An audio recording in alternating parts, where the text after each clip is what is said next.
सूरदास। सूरदास को समझने के कुछ सूत्र, कुछ आधार। एक बड़ा कवि किस तरह से अपने समय और समाज में अपनी उपस्थिति दर्ज कराता है और अपने नायक को जनता की आकांक्षाओं को समझने का आधार लेकर चलता है, इसे समझने जानने के लिए सूरदास भक्ति कविता और सूरदास के उस अंतर क्षेत्र को समझना, उनकी उन बातों को समझना जरूरी है जिसके आधार पर सूर की कविता अपना एक मुकम्मल पहचान बनाती है। सूर की कविता जीवन के उत्सव की कविता है, जीवन के सौंदर्य विधान की कविता है और रसग्राहिता के चरम सोपान को समझने की कविता है। सूर ने मुक्तक पदों का चयन किया, कोई महाकाव्य नहीं लिखा, पर उनके हर मुक्तक में जीवन का संपूर्ण विधान एक व्यवस्थित आकार लेकर हमारी आंखों के सामने उपस्थित होता है और जिस अंश को, जिस क्षण को सूर अपनी कविता के केंद्र में लेते हैं, वह अंश, वह क्षण पूरा का पूरा आंखों के आगे उद्घाटित हो जाता है। यही सूर की बड़ी विशेषता है, जो बिना कोई महाकाव्य लिखे सूर को महाकवि घोषित करती है। सूर की पहचान सबसे पहले एक भक्त कवि के रूप में हमारे सामने होती है। भक्त,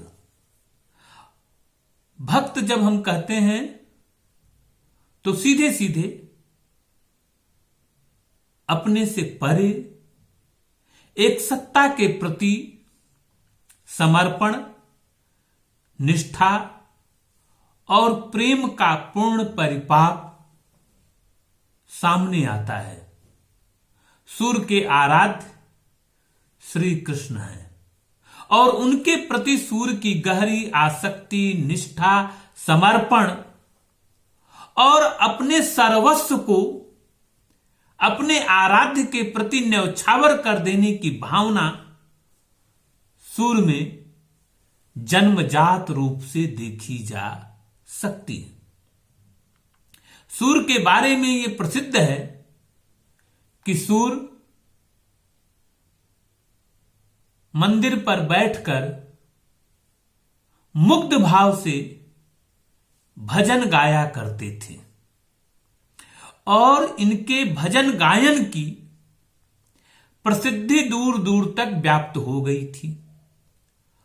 और जब इनके क्षेत्र में वल्लभाचार्य आते हैं और वल्लभाचार्य को यह पता चलता है कि एक साधक है, सूर है, और वे सूर भक्ति के पद, प्रभु के पद, श्री कृष्ण के पद को गाया करते हैं, तो उन्होंने सूर को बुलाकर कुछ भक्ति के पद सुने और उसके बाद सूर को पुष्टि मार्ग में, वल्लभाचार्य अपने मार्ग में सूर को दीक्षित करते हैं और कहते हैं कि सूर होय के काहे को घिघियात है, तुम तो सूर हो, तुम्हें घिघियाने की, गिड़गिड़ाने की, आर्त होकर कातर पुकार मचाने की जरूरत नहीं है,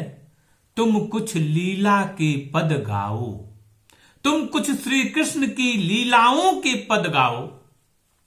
और उस दिन से सूर अपने आराध्य से, अपने श्री कृष्ण से,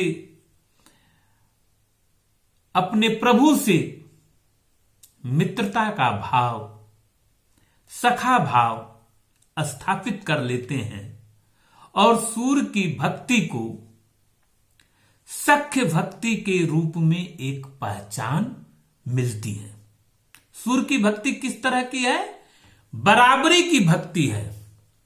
मित्रता में कोई बड़ा कोई छोटा नहीं होता और सब एक दूसरे के बराबर होते हैं और एक दूसरे के कल्याण के लिए कार्य करते हैं। तो सूर की भक्ति में मित्रता का, सहजता का और आपसी परस्पर सरस संबंधों का भाव देखने को मिलता है। सूर अपने आराध्य से, अपने प्रेमास्पद से, अपने प्रिय से, अपने श्री कृष्ण से दोस्ती करते हुए दोस्ती के भाव को जीवन के उत्सव भाव के रूप में प्रकट करते हैं। सूर के आराध्य श्री कृष्ण सूर के साथ मित्रता के संबंधों से बंधे हैं और मित्रता में कोई छोटा बड़ा, कोई प्रभुता, कोई पद, कोई मद नहीं होता।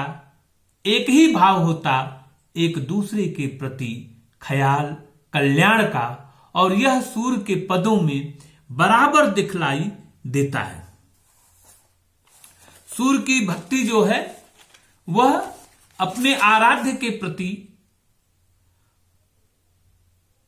अपने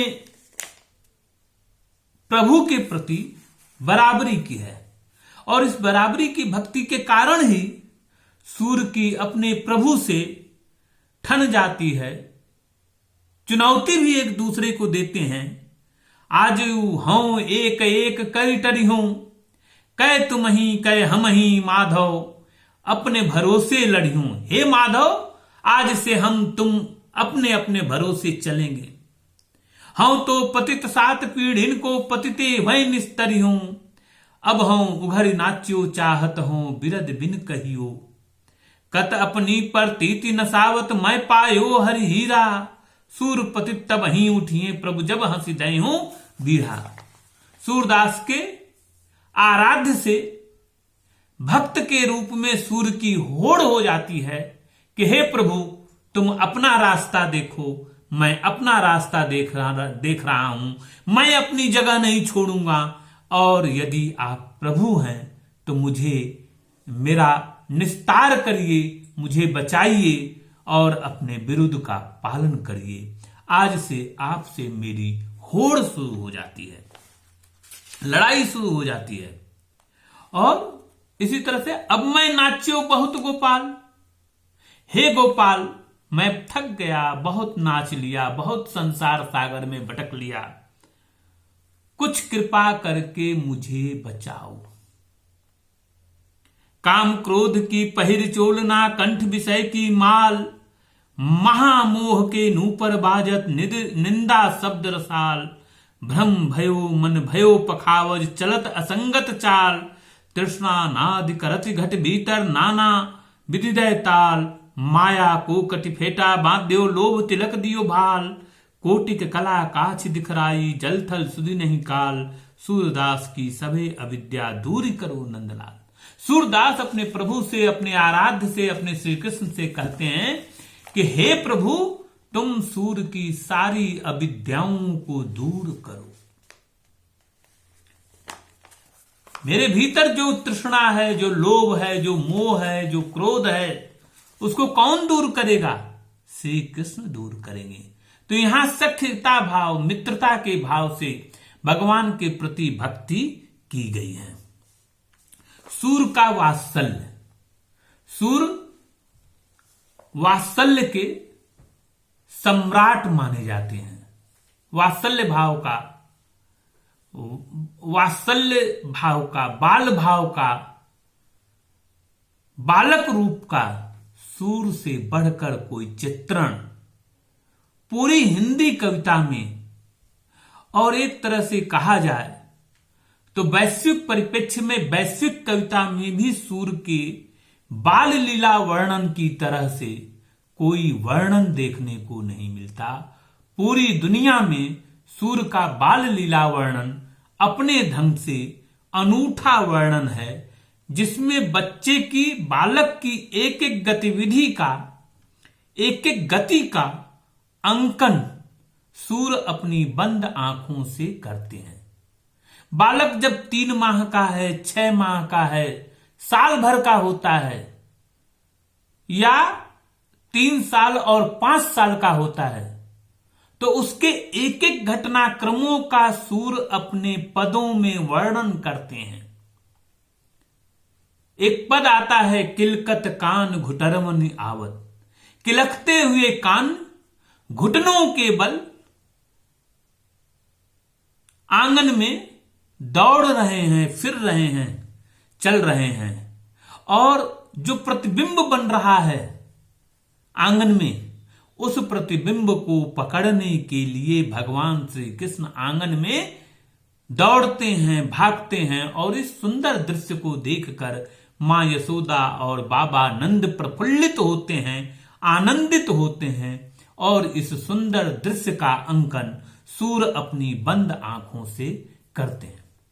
या खेलन में को काके गुसैया हरिहारे जीते श्री दामा, बरबस ही कत करत रिसैया जाति पाति हम ते बड़ नाही, याते अति अधिकार जनावत ताते कछु अधिक गैया। खेलने में कोई किसी का स्वामी नहीं होता, कोई बड़ा नहीं होता, कोई छोटा नहीं होता। इस भाव को सूर ग्वाल बालों के साथ भगवान श्री कृष्ण के खेलने की प्रक्रिया को दर्शाते हुए खेल में समानता और स्वतंत्रता के मूल भाव को अभिव्यक्त करते हैं।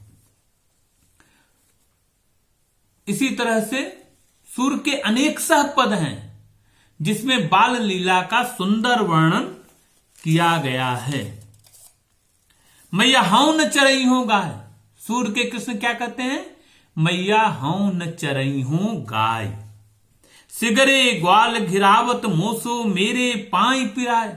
सारे ग्वाल बाल मिलकर मुझसे गायों को बार बार घेरने को कहते हैं, लाने को कहते हैं। इसका परिणाम ये होता है कि मेरे पांव दुखने लगते हैं। हे मां, कल से मैं गाय चराने नहीं जाऊंगा। जो न पत्याही पूछ बलिदाऊं, और यदि मेरी बातों पर आपको भरोसा न हो तो बलदाऊ से पूछ कर देख लो अपनी सौह दिवाई। यह सुनी माई जसोदा ग्वालिन गारी देत रिसाई, मैं पठवत अपने लड़का को आवे मन बहराई। सूर श्याम मेरे अति बालक मारई, मारत ताहि रिगाई। सूरदास जी कहते हैं कि मैं, मां यशोदा की ओर से कहते हैं कि मैं अपने बालक को बेचती थी मन बहलाने के लिए, और ये सारे ग्वाल बाल मिलकर मेरे कृष्ण को परेशान करते हैं। इससे मां का मन व्यथित होता है और दुखी मन से मां यशोदा सारे ग्वाल बालों को फटकारती है और कहती है कि तुम इस कार्य के लिए थोड़े ले जा रहे हो। इसी तरह से सूर के अनेक सहपदों में बाल लीला का वर्णन देखने को मिलता है, और इस बाल लीला वर्णन में सबसे जो बड़ी बात है वह बालक की चपलता, सहजता और बाल रूप का, वात्सल्य रूप का यह मोहक दृश्य सबको भाता है, और इससे एक रस का संचार होता है। और सूर के वात्सल्य प्रयोग के कारण ही एक नया रस, वात्सल्य रस की गिनती रसों के रसा भेद में की जाती है। सूर के यहां प्रेम का स्वरूप भक्ति हो गया, सूर का वात्सल्य हो गया, और सूर के यहां प्रेम का स्वरूप। सूर के यहां प्रेम किस तरह से है, सूर के यहां प्रेम सहज गति से मानवीय संबंध में रागात्मक दुनिया को जोड़ते हुए एक सामाजिक भाव को लेकर सूर का प्रेम चलता है। सूर का प्रेम एकांत का प्रेम नहीं है। सूर का प्रेम गृहस्थ जीवन के बीच सामाजिक आदान प्रदान और सामाजिक रिश्तों को निभाने की प्रक्रिया में उपजा प्रेम है। सूर्य के यहां जो प्रेम है वह लड़काई को प्रेम, बचपन का प्रेम, बाल प्रेम है और एक दूसरे के प्रति परम सम्मान का प्रेम है, स्नेह का प्रेम है। सूर्य के यहां कोई दिखावा नहीं है, कोई लोभ नहीं है, कोई लालच नहीं है। यहां एक दूसरे के प्रति सहज समर्पण और इस समर्पण से उपजा प्रेम सूर्य के प्रेम की सबसे बड़ी विरासत है। गोपियां, राधा और श्री कृष्ण और ग्वाल बाल के बीच जो प्रेम है वह सामाजिक प्रेम है। इस सामाजिक प्रेम में जीवन का उत्सव है और पूरा ब्रजमंडल अपने आराध्य के साथ, अपने प्रभु के साथ, अपने श्री कृष्ण के साथ मगन होते हुए सामाजिक प्रेम को एक पूर्णता, एक ऊंचाई देता हुआ प्रतीत होता है। यहां किसी के प्रति कोई विद्वेष नहीं है, सब एक दूसरे के प्रति राग रखते हुए, एक दूसरे के प्रति भला भाव सोचते हुए आगे बढ़ते हैं। सूर्य निर्गुण के प्रति सगुण की प्रतिष्ठा करते हैं। सूर्य के आने से पहले हिंदी कविता में और भक्ति के मार्ग में निर्गुण का बोलबाला था, अगम अगोचर ब्रह्म की प्रतिष्ठा का बोलबाला था और पूरे समाज में जगह जगह मठ और सिद्ध साधक, जोगी, जंगम बैठे हुए थे और वे निर्गुण साधना के माध्यम से ज्ञान की अलख जगाकर अलौकिक अगम अगोचर ब्रह्म की प्रतिष्ठा किए हुए थे।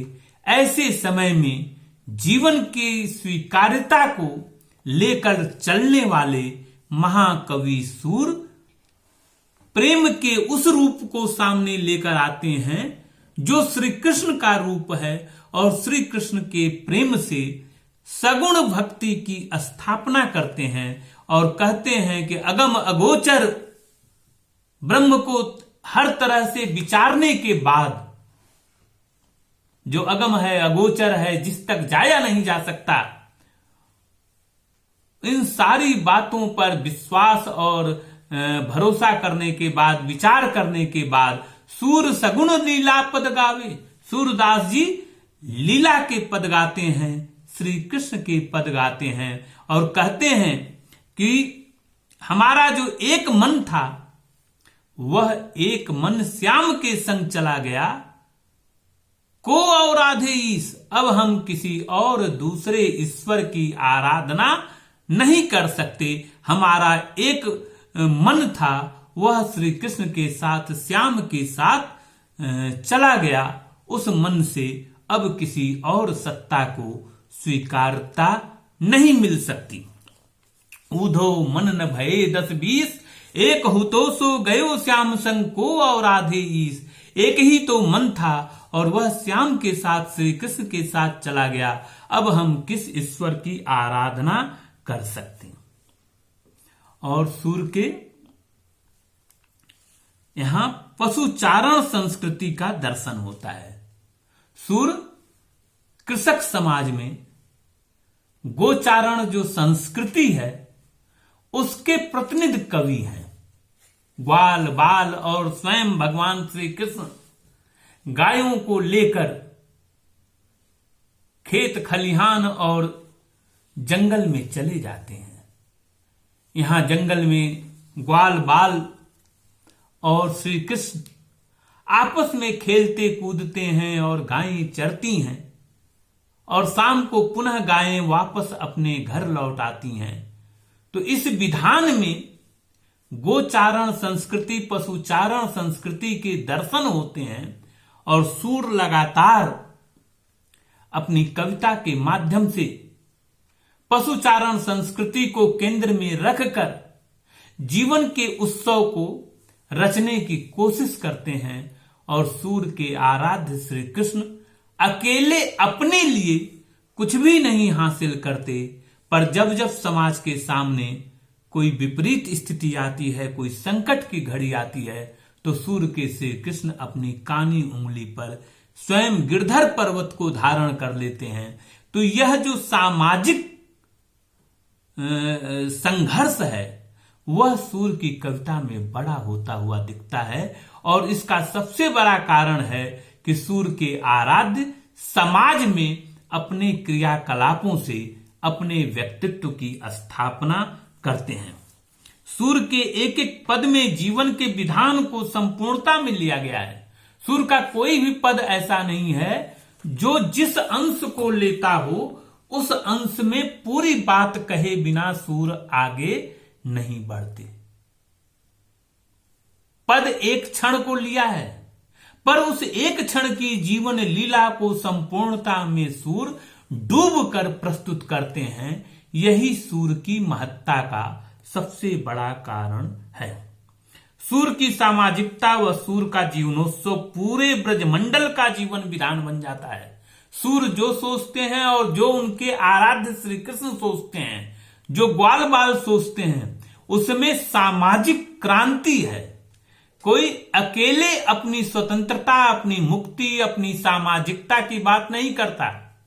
सूर्य की गोपियां, सूर्य की राधा और सूर्य के ग्वाल बाल और सूर्य के श्री कृष्ण एक समाज के रूप में हमारी आंखों के सामने उपस्थित होते हैं, और पूरे ब्रजमंडल के कल्याण के लिए सूर्य के कृष्ण, सूर्य के आराध्य लगातार विपरीत शक्तियों से, राक्षसी शक्तियों से, पूतना से, कंस से और स्वयं इंद्र से अपनी लड़ाई लड़ते हैं।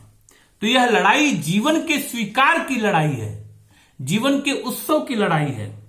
सूर्य जीवन की स्वीकार्यता के, संपूर्णता के में डूबने के व जीवन प्रियता के कवि हैं। सूर्य जीवन को एक किनारे पर छोड़कर चलने वाले कवि नहीं हैं, बल्कि समाज का पूरा जो केंद्र है वह सूर्य के कृष्ण और उनके आसपास जो परिसर है, परिधि है सूर्य के कृष्ण की, उस परिधि में गोपियां हैं, ग्वाल बाल हैं, राधा है, बाबा नंद हैं और स्वयं यशोदा हैं, और सब के सब सूर्य के कृष्ण को देखकर अतीव आनंद की अपने भीतर अतीव आनंद का अनुभव करते हैं, महसूस करते हैं। तो इस तरह से जीवन को बहुत गहरे स्तर पर सूर्य के यहां स्वीकारा गया है। सूर्य होने का मतलब है साहस और भरोसे का संबल होना। सूर्य सीधे सीधे अपने ईश्वर से, अपने आराध्य से ये कह देते हैं कि अब तो मुझे